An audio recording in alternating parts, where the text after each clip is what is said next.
समाजवादी लोगों ने व्यवस्था की थी और रघुराजन को पढ़ के दिखाओ ना, जो बोलोगे वो काटना पड़ेगा आपको। आलू वाले के आलू पैदा करते हैं हमारे लोग। जितने साथी पकड़े गए थे समाजवादी जिनका नाम लिया वो समाजवादी है, सब आलू पैदा करते हैं। हमारे खेत में 200 बीघा आलू है, हमारे खेत में 200 बीघा आलू है। इस बार 150 बीघा पैदा किया है। हम ये जानना चाहते हैं कि मुख्यमंत्री जी के खेत में कितने आलू हैं, उप मुख्यमंत्री के खेत में कितने आलू हैं और दूसरे उप मुख्यमंत्री हैं उनके खेत कहाँ हैं। ये तीनों बता दें हमें कि आलू इनके खेतों में कितना है। हम कह रहे हैं कि हमारे यहाँ 150 बीघा खेत आलू अभी इस समय है और खुदना शुरू हो जाएगा। पुराना आलू बर्बाद हो गया, उसकी तो कोई परवाह नहीं है। इनके आलू कहाँ ये बताओ न। इन पे गैया है, किसी पे गाय हो तो बताओ। मुख्यमंत्री जी पे कितनी गाय है, हमारी गाय गिन लो कितनी है। और नहीं मानते गोबर गिन लो, किस पे कितना किलो गोबर होता है। उप मुख्यमंत्री अपनी गाय बताएं और जो केस लगे वो नहीं बताओगे उन पे किस बात के केस लगे उप मुख्यमंत्री पर। और एक और उप मुख्यमंत्री है वो जान से बचे हैं, मैं उनको स्वस्थ रहने की कामना करता हूँ। वो लंदन गए थे, उनके यहाँ कहाँ है बताइए गाय और खेत आलू के। एक मुख्यमंत्री दो मुख्यमंत्री अपने खेत कितने आलू कितने रखे ये बता दें। हम कह रहे हैं कि हमारे 150 बीघा आलू है और पिछली बार 200 बीघा आलू थे। कोल्ड स्टोर है हमारे पास, गाय है हमारे पास, भैंस है हमारे पास। अपनी गाय भैंसों के नाम बताएंगे। रोजगार के लिए मैं इतना कह सकता हूं, जो समाजवादी लोगों ने व्यवस्था की थी और रघुराजन जी को पढ़िए, उन्होंने ये कहा कि जहां कैपिटल इन्वेस्टमेंट ज्यादा होता है, जो सरकारें इंफ्रास्ट्रक्चर को बढ़ावा देती हैं, वहीं पर नौकरी और रोजगार के अवसर पैदा होते हैं ज्यादा। आपकी सड़क जो बनी है उस पर कभी चर्चा नहीं करती है सरकार। सड़क बनाएंगे, मार्च में शिलान्यास कराएंगे, 70% हमने उसकी जमीन ली, पूरा बजट का पैसा दिया। और अब सुनने में ये आ रहा है कि अलाइनमेंट बदलना चाहते हैं, उसका जो टेक्निकल पार्ट है उसको बदलना चाहते हैं, डिवाइडर छोटा करना चाहते हैं, साइड की सर्विस लेन छोटी करनी चाहते हैं, एमिनिटी सर्विसेज है वो खत्म करना चाहते हैं। अरे भाई सब कुछ खत्म कर दोगे तो बना क्या रहे हो तुम। हम तो कहते हैं सरकार को कि हमसे बेहतर एक्सप्रेसवे बनाएं, और अगर हमने उनके शहर नहीं जोड़े तो अपना गोरखपुर जोड़ लें, अयोध्या जोड़ लें, वाराणसी जोड़ लें, क्योंकि एक साथ टेंडर कर देंगे तो तुम्हें आसानी होगी। वरना तो वही 354 किलोमीटर की 340 किलोमीटर की जो समाजवादी पूर्वांचल एक्सप्रेसवे है, जो टेंडर डॉक्यूमेंट पेपर तैयार किए थे, उसी की कुछ लाइन बढ़ा के कुछ लाइन घटा करके वही तुम मार्केट में टेंडर लेने पेश कर रहे हो। अपना क्या कर रहे हो ये तो बताओ।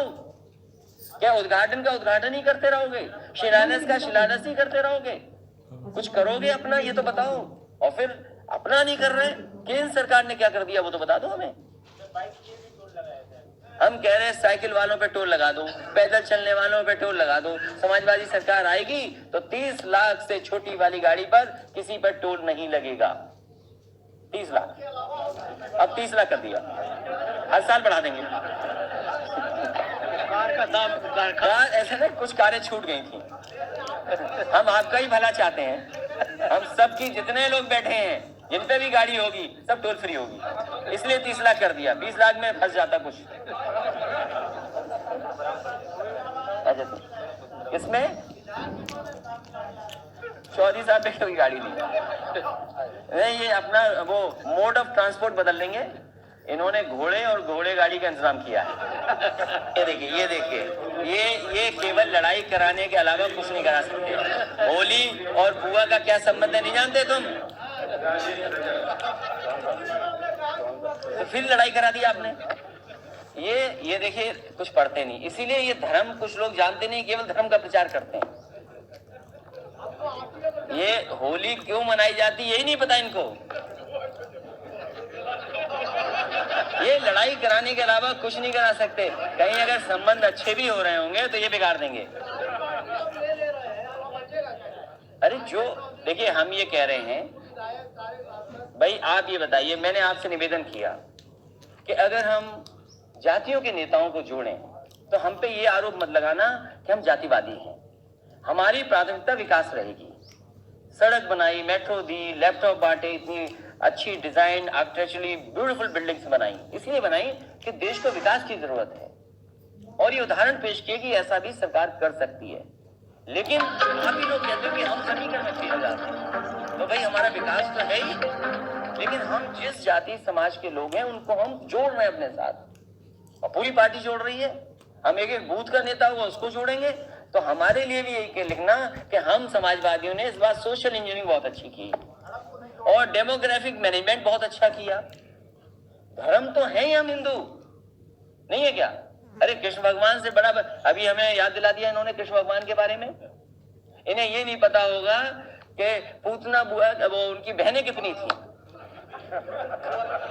नहीं पता होगा इन्हें, बस होली मना रहे ही कर रहे। तो कृष्ण भगवान के बारे में जाने तो सही कि कैसे जीवन कटा उनका। इसलिए हम बहुत जल्दी जो यात्रा की तारीख और यात्रा कहां से कहां शुरू करेंगे वो भी हम बताएंगे, क्योंकि यूपी में जो काम है वो तो हम कर ही रहे हैं। यूपी में अपना बूथ मैनेजमेंट, डिजिटाइजेशन ऑफ अपने बूथ और कार्यकर्ता नेता, व्हाट्सएप से जोड़ना, सोशल मीडिया से जोड़ना, ये सब काम तो हम कर ही रहे हैं। लेकिन कम से कम और पार्टी का फैलाव हो, इसलिए यात्रा भी करेंगे। जातिवादी वाले मामले में लोक सेवा आयोग द्वारा जो भर्तियां आपकी सरकार में की गई थी, उसमें योगी सरकार कह रही कि विशेष जाति लोग तरजीह। देखिए मैं आपको बता रहा हूँ, ये बात आपने बहुत अच्छी उठाई। सीबीआई यूपीएससी की जांच कर रही है। देखिए सवाल ये नहीं होना चाहिए जांच का, फिर तो जांच पूरी होनी चाहिए यूपीएससी की। जब से ये गठन हुआ है और तब से आज तक लड़ाई बड़ी हो, फिर छोटी लड़ाई लड़ने में मजा नहीं आता। आप आजम खान साहब की जांच कर रहे हो, अरे तुम नौकरी देके दिखाओ ना, जो बोगे वो काटना पड़ेगा आपको। हम कहते रिवर फ्रंट की जांच कर रहे हो, इससे सुंदर अगर रिवर फ्रंट बना सकते तो बना के दिखाओ, किसने रोका है आपको? इससे अच्छा फुब्बारे लगा के दिखाओ, जेपीएनआईसी से सुंदर ऊंची बिल्डिंग बना के दिखाओ, एक्सप्रेसवे से कम समय में अच्छा एक्सप्रेसवे बना के दिखाओ। आप नाटक कर रहे हो, लोगों को गुमराह कर रहे हो। मैं तो कहता हूं दिखाओ उससे अच्छा बना करके। यूपीएससी की जांच करेंगे, सीबीआई लगा देंगे, पूछताछ करेंगे आपसे। आप बदनाम करना चाहते हैं समाजवादी लोगों को, और फिर लड़ाई लड़नी है तो बड़ी लड़ाई लड़ो। सबका साथ सबकी विकास बात करने वाले लोग कम से कम जात के आधार पर, आबादी के हिसाब से उनको, मैं तो कहता हूं दिखाओ उससे अच्छा बना करके। यूपीएससी की जांच करेंगे, सीबीआई लगा देंगे, पूछताछ करेंगे आपसे। आप बदनाम करना चाहते हैं समाजवादी लोगों को, और फिर लड़ाई लड़नी है तो बड़ी लड़ाई लड़ो। सबका साथ सबकी विकास बात करने वाले लोग कम से कम जात के आधार पर, आबादी के हिसाब से उनको सम्मान क्यों नहीं देते हो? क्यों पीछे हट जाते हो आबादी के हिसाब से? लड़ाई बड़ी लड़ो, अगर हिम्मत है तो बड़ी लड़ाई लड़ो। फिर सुंदर बिल्डिंग बनाने की बात आप कर रहे हैं, कल योगी जी ने कहा था कि आप जो बिल्डिंगें बनाते हो जो शादी के काम आती है। अरे भाई क्या बताऊं, उन्हें कुछ समझ नहीं आता। जो सवाल आप पूछ रहे हो, कुछ अधिकारी जो जांच करा रहे थे, कान में जो सगे लगे थे, वही अधिकारी मुझे कहते थे मुख्यमंत्री को समझ में नहीं आ रहा। क्या नाम जानना चाहते हो उनके? क्यों उनका नुकसान चाहते हो कि वो कमरे में 5 नंबर में ना घुस पाए? और हम बताएंगे उनके नाम। मैं ये कह रहा हूं कि जो अधिकारी उन्हें समझा रहे हैं, भाई आप ये बताइए कोई प्रोजेक्ट बना है, उसका फिजिबल कैसे करोगे? जो आर्टिसंस है वो एक सीजन है, उस समय आएंगे, मेला उस समय लगेंगे, बाकी खाली पड़ा रहेगा, आखिरकार कैसे चलेगा? और वो मैंने जो बनाया है शादी का, वो इसलिए बनाया है कि गरीब कहां जाए, एक अच्छा एयर कंडीशन हॉल कहां मिले, सस्ता कहां मिले, फ्री कहां मिले, कमरे कहां रखे शादी के समय। क्या गरीब के लिए हम ये भी नहीं कर सकते? और इसी तरह हमने जनशम इस बाग में भी तय किया। ये सरकार तो कह रही है 10 रुपए लेंगे हम